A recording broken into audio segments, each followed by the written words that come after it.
I'd like to call the April 28th, 2020 meeting to order for the Pittsburgh City Commission. Please join me in the flag salute. I pledge allegiance to the flag of the United States of America and to the republic for which it stands, one nation, under God, indivisible, with liberty and justice for all.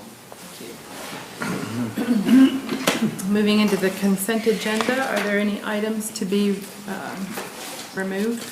I'd like to remove B, B as the in boy. baby, B as in baby. and E as in enough. Any others? Okay, so the consent agenda will include approval of the April 14th, 2020 City Commission meeting minutes, approval of staff recommendation to adopt Resolution 1233 authorizing the offering sale of general obligation temporary notes Series 2020-1 of the City of Pittsburgh and authorization for the mayor to sign the resolution on behalf of the city. D, approval of staff recommendation to adopt tax and securities compliance procedures.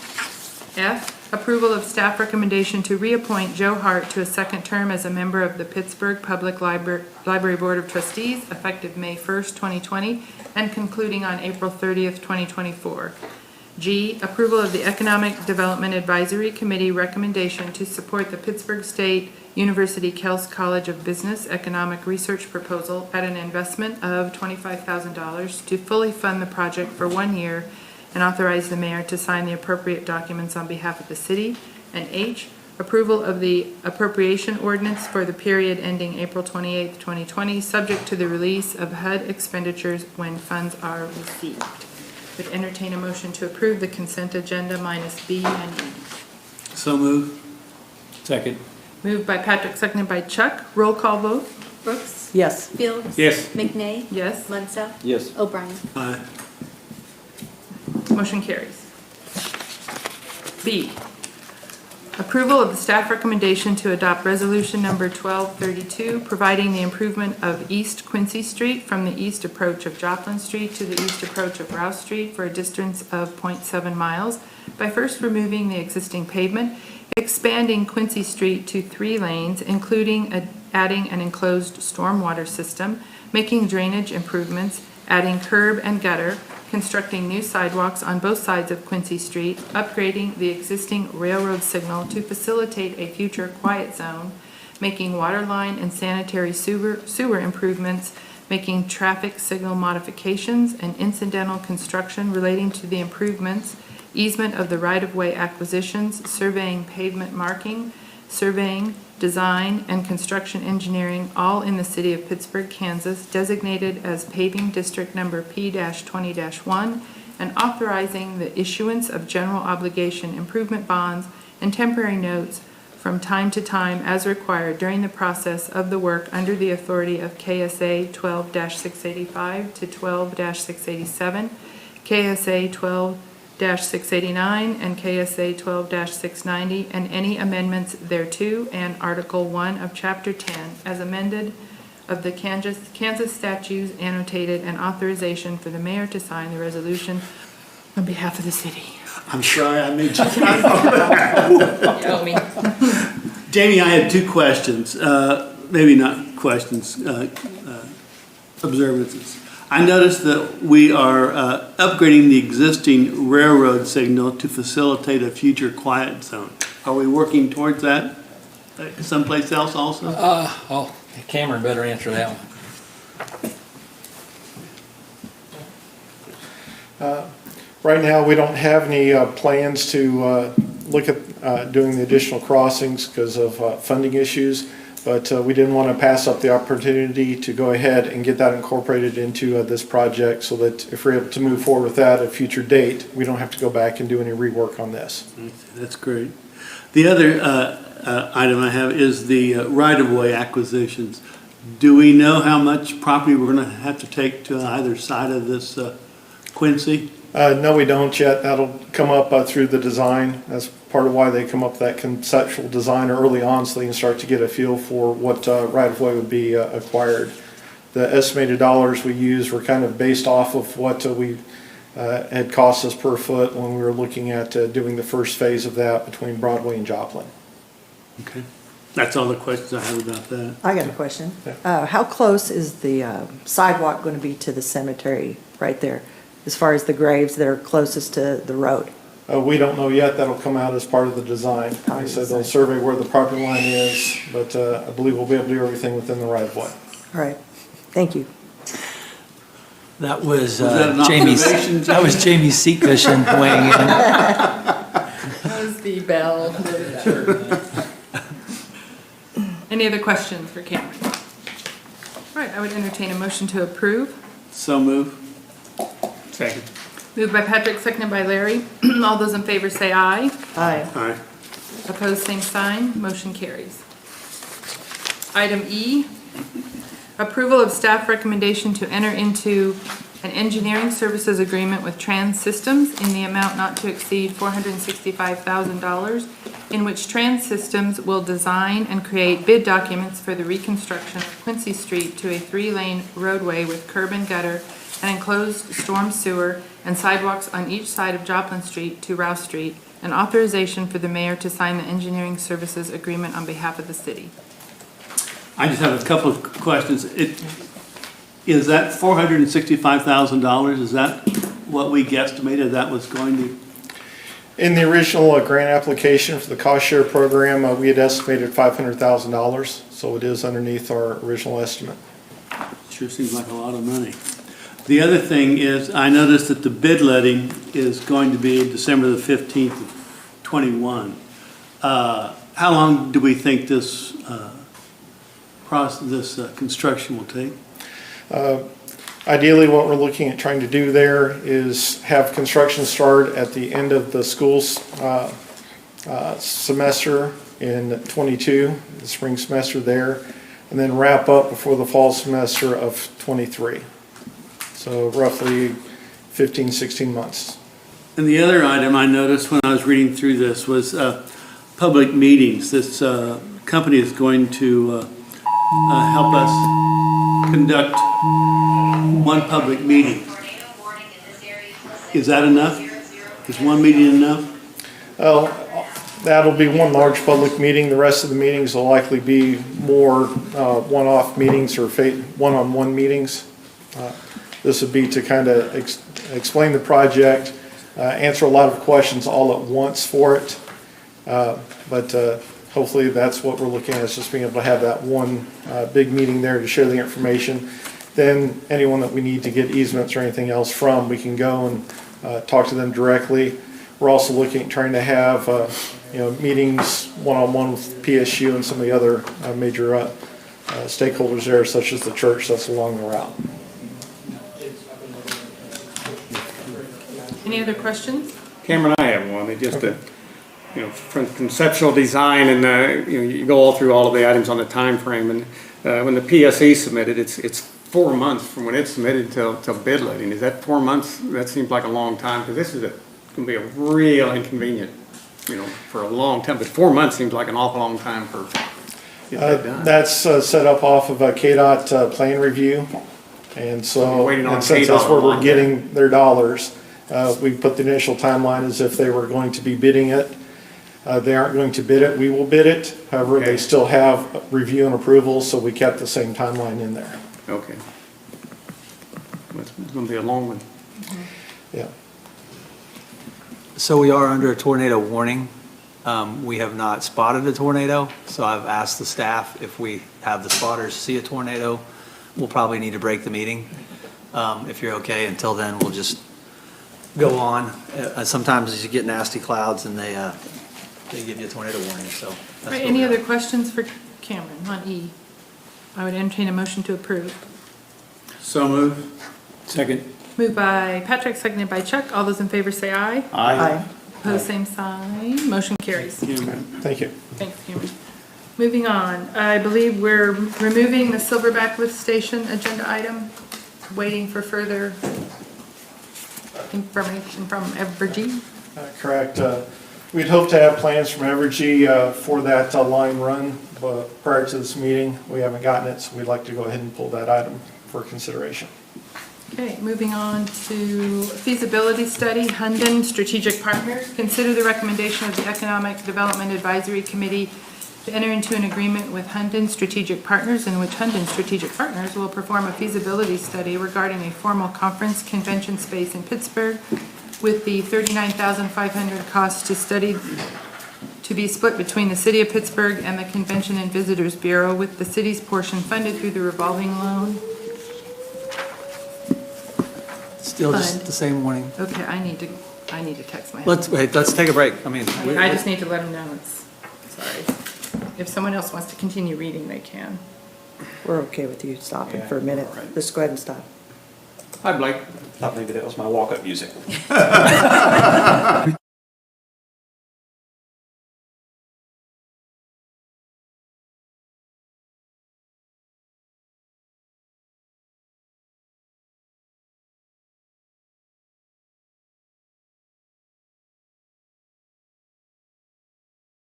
Glaring hole that we've got in our travel and tourism industry. We've seen a lot of growth in travel and tourism, especially business travel, but it's the absence of an official conference or convention space in Pittsburgh, particularly attached to a hotel.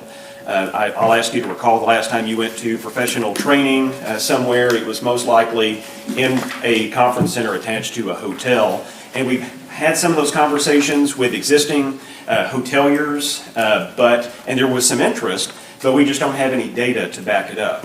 This would be a significant investment. I mean, this is probably a multi-million-dollar investment by someone. So this feasibility study would give us that data that would show us what the demand is out there for large meetings and conference and travel, would show us really where we fit into that mix. It would look at what the supply of similar facilities in the area is. I mean, if Joplin has 8 of these sitting empty, then that's information we would need to know. But then most importantly, what it would do is for someone who wanted to make that investment, it would give them what their return would likely be.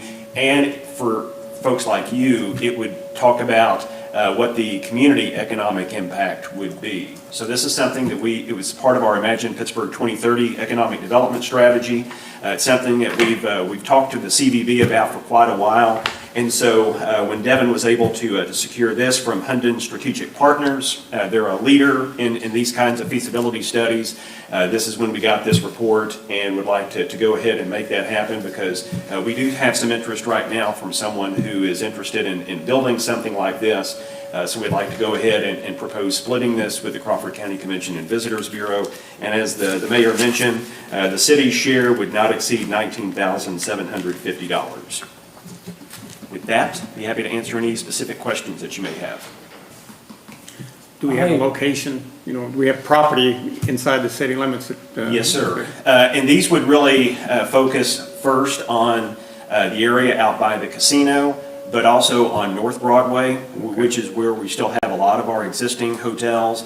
It would look at which one of those areas would be most conducive to a facility like this. Would it look at the 4-lane, 69 highway going around, look at that kind of property as well? No, No? not likely. Okay, thank you. I don't have any questions, Blake, and I do agree that this is much needed, but the timing of it at this point, I just feel like maybe we can hold off on this until we get our feet back under us. I know anybody interested in possibly funding this and building this are probably going through the same financial problems we might face. So my recommendation would be maybe to table this until we get back up and running a little bit. And I'm not against it. I'm 100% for it. But I just think that the responsible thing to do right now is to hold off on this until we get back on our feet. Well, and Commissioner, honestly, I thought exactly what you did, that this would be a terrible time for anyone to consider doing this, and because we actually had some significant interest right before the coronavirus mess happened. And so then when that happened and travel slowed down so much, we just assumed that people that we were talking to weren't interested anymore. They actually have come back and requested this information now, because this little lull has given them a chance to step back and do some planning that they really hadn't had time to focus on before. So we have someone that really is interested in doing something like this, and that just as recently as this week have reiterated that they are anxiously awaiting this kind of information. So if we held off just a little bit, they wouldn't lose interest in it, would they? Your windows for things like this, you never know how big they are. But that's the reason that we're bringing it to you right now, is because they're asking us for this. They're that serious about it. So Chuck, is your concern the 19,000 that we would spend? Well, my concern, Point, is the money that we would spend, the 19,000? 19,000, and then I didn't realize that this is not affecting them, so they have the capital to Yeah, want. it does, Blake's right. I mean, I remember when I called him and he's like, well, I've kind of quit working on this. And I was like, well, we just got a call from them wondering where it was. So two things on that. Number one, it's revolving loan fund. There's no situation in this city where we would even be able to use that money to do anything except projects like this. That's why it's there. And yeah, secondly, it's absolutely the right time to do it if somebody's waiting for it. And so I think the fact that. I changed my that's a opinion then. if that's Great what- point, though. I mean, we were surprised. Right. Any other questions for Blake? And the study will determine whether they want to be on the north end or out by the casino. Yes. And we give scenarios for either place. Sure. Is there a motion to approve? So moved. Second. Moved by Larry, seconded by Cheryl. All those in favor say aye. Aye. Opposed, same sign. Motion carries. Thank you, Blake. Thanks so much. Blake? Interlocal agreement, City of Frontenac. Consider staff recommendation to enter into an interlocal agreement with the City of Frontenac, Kansas for the installation of traffic control devices and a paved road for access on Wild Red Road merging into Atkinson Avenue. Mayor and Commissioners, this agreement formalizes the legal authority for the City of Pittsburgh to access Wild Red Road onto Atkinson across Frontenac's right-of-way. As all of you know, there's a lawsuit pending about this. The lawsuit will be dismissed just as soon as, if this agreement is approved by this body. As you can see, it's already been approved by Frontenac on April the 20th. What the City of Pittsburgh has agreed, we do have a stop sign at the end of Wild Red Road where it merges on to Atkinson. The city will agree to put 8 lights on that stop sign. They will be solar powered. Cameron's done the cost estimate. I think 1,500 to 1,600. So that will. I think it'll be a great improvement. I think we have one already out on 126 near Pittsburgh High School. But those things are really call attention to a stop sign and make an intersection. Those things really do show up great. I'm sorry we don't have more of them around. I like them. I see a lot of them when I travel. But it'll go there, and then as part of our franchise agreement, we have the right to request that Evergy put in light poles where we want them, and we'll have a light pole put in there as well. I think that will alleviate any concern, hopefully, about the safety of that intersection in school. When school does actually go back to being something other than in your own home, the school bus, when they pick the kids up there in the morning and when they drop them off, having a light there will obviously make it a much safer situation. And I will give a shout out to the new administration in Frontenac. This was not a contentious situation once there was a change over there. Their city attorney and I got together twice in my office, and this was done. So, but I do think it's a great, the city needs that access. onto Atkinson from Wild Red Road, and we want it to be as safe as we possibly can, and I think this will make it as safe as you ever possibly could. So we're asking for your approval to have the mayor sign this agreement, and once that's done, we'll file, I've already prepared the paperwork, it's been approved by Frontenac City Attorney to dismiss the lawsuit, and so hopefully from this point on, we'll have a much better relationship moving forward with our neighboring community. I'd just like to make a comment. I'm glad, happy that we came to this agreement. Disappointed that we didn't do this before we put the road in, and disappointed from the lack of information I requested that I wasn't given leading up, after it was done. So I think hopefully that won't happen again. According to this agreement, it won't. But I'm glad we reached an agreement. Like I said again, this should have been done before we ever put that road in. And once again, disappointed for the lack of information I asked for that I didn't receive, but we need to put this behind us, so I will be in favor of this agreement. Any other questions for Henry? I do. Sure. Sorry, I have several.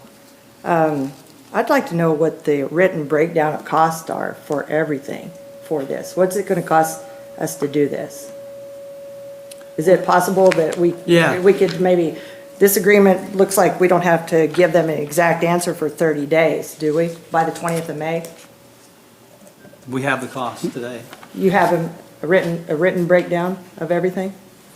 Yep. Okay, I'd like to see that. And I'm concerned about the bus stop that you were talking about. They pick up kids out on that road, correct?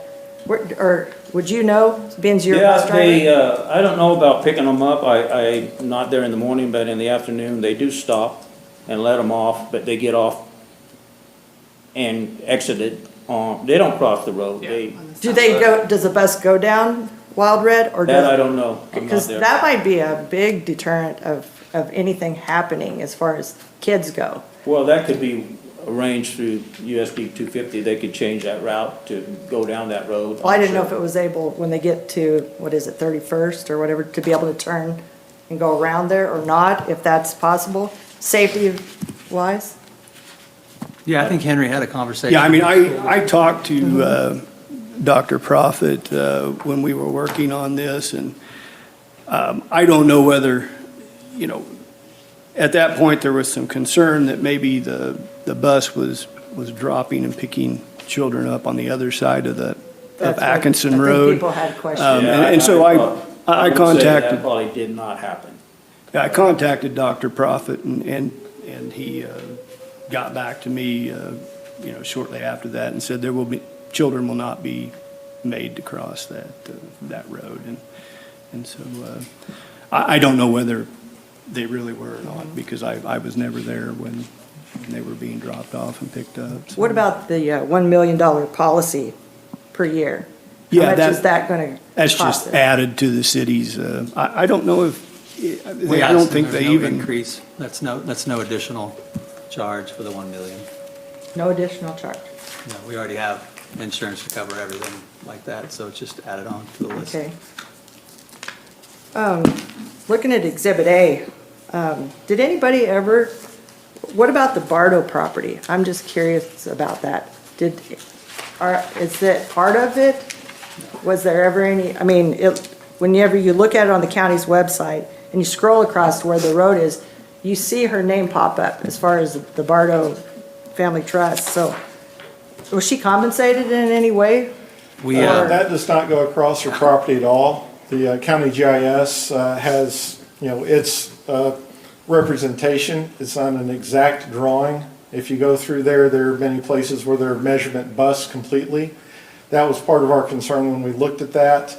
And as you see, we had PEC go through there, survey that, and that entirety of the Bardo corner, the point of that is still east of the entirety of the Wild Red Road right-of-way. Okay. So we don't touch it at all with that approach. And Commissioner, I can tell you that I did speak with Doug Bardo, and I did send him this survey and told him that if he had any questions that, you know. I he just should- had never heard anybody ever mention Bardos, and I knew it was on that edge there, so that's why I was just wondering. So whenever this PEC Exhibit A was done, was that a year prior to the road being paved? Or November of 17? Was that like, It was well prior to the construction, yes. okay. Cameron, did you have the cost? The cost is $1,600 for the solar-powered stop sign, and then the street light will just be our standard monthly charge for a single street light from Evergy. Okay, what about, you said that the street light will be 1,600? The stop sign. Or stop the sign? Stop sign, yes. Okay, and the street lights will be from Evergy. Okay, and then, Those are the improvements that are being made. Yes. I was just looking at the construction cost and whatnot. So that's all included in that 1,600, the construction cost and, Yeah, our staff will be the one that goes out and installs that new sign. okay. And so Exhibit B that was missing and then it appeared, that showed what it looked like prior to and then it showed it after the fact. And just, that roughly is that 2239 square feet right there? Is that what that is? Correct, yeah.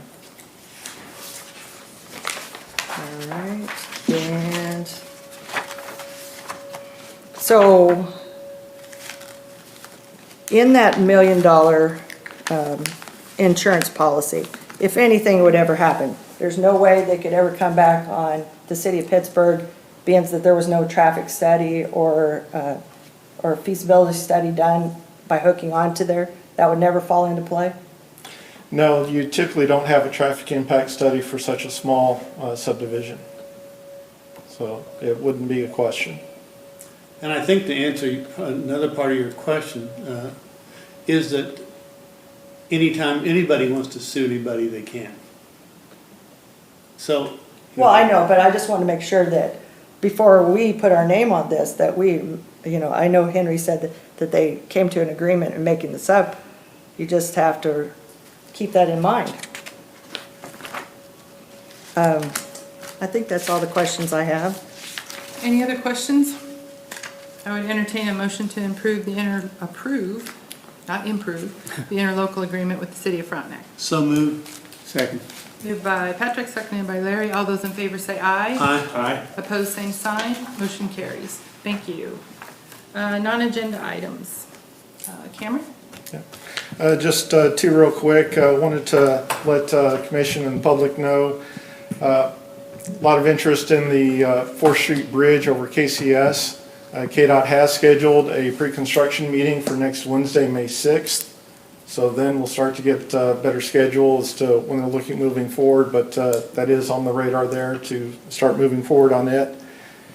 And also the Watco tracks there on Rouse Street, just north of 20th. Initially, they were supposed to come in and replace those. That got rescheduled. They've given us right now the week of May 12th through the 18th to go ahead and replace those. Rouse will be closed during that time. They are looking to put up a digital signboard there May 8th in advance of them taking that out of service to start to notify the public. But wanted to get that out in front of everyone before then. I have to find another route to work. Cameron, on the 4th Street overpass, during construction, that will still be passable to traffic? Yes, traffic will still be able to get through. Do you know, is it too early to ask the timeframe on completion of that project? You don't even know when it's going to start? Right, don't have the start dates on that. I know it's 250 working days is in the KDOT contract. Any other questions for Cameron? No? Okay, Cameron? Did you want to just give a brief on the county commission meeting this morning regarding reopening our county? Sure. So this morning, before the county commission meeting at 8 o'clock, I was invited to join the county commissioners, Rebecca, the county health officer, I believe Blake was there. Representative Mernan was there.